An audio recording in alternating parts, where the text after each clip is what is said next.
Hello, ത്രാജസ് വേലിയിലേക്ക് എല്ലാവർക്കും സ്വാഗതം. അപ്പോൾ നമുക്കിന്ന് ഉള്ളിവട ഉണ്ടാക്കാവേ. നല്ല മുരി എന്നുള്ള ഉള്ളിവട.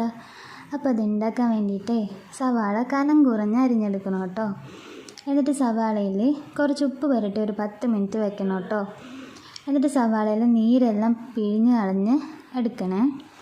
എന്നിട്ട് അതിലേക്ക് ചെറുതായി അരിഞ്ഞ 1 ടീസ്പൂൺ ഇഞ്ചി, 4 പച്ചമുളകും കുറച്ച് കറിവേപ്പില ഇട്ട് കൊടുക്കണം കേട്ടോ. എന്നിട്ട് അതിലേക്ക് 1/4 കപ്പ് കടലമാവും, 1/4 കപ്പ് മൈദമാവും, 1/4 കപ്പ് അരിപ്പൊടിയും, 1 ടീസ്പൂൺ മുളക് പൊടിയും, 1/4 ടീസ്പൂൺ കായപ്പൊടിയും, ആവശ്യത്തിന് ഉപ്പും ഇട്ട് നല്ലോണം മിക്സ് ചെയ്തെടുക്കണം കേട്ടോ.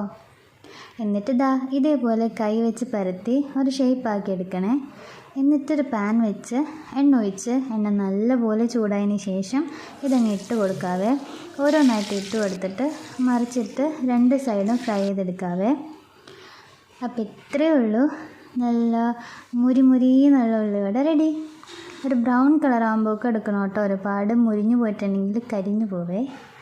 അപ്പോൾ വൈകുന്നേരം ചായയുടെ കൂടെയൊക്കെ കഴിക്കാനായിട്ട് എല്ലാവരും ഉണ്ടാക്കി നോക്കണേ. എന്നിട്ട് അഭിപ്രായം കമൻസ് ആയിട്ട് പറയണേ. അപ്പോൾ വീഡിയോ ഇഷ്ടപ്പെട്ടാൽ ലൈക്ക് ചെയ്യുക, ഷെയർ ചെയ്യുക, ചാനൽ സബ്സ്ക്രൈബ് ചെയ്യാനും ബെൽ ഐക്കൺ ഓൾ കൊടുക്കാനും മറക്കല്ലേ കേട്ടോ. അപ്പോൾ ടാറ്റാ.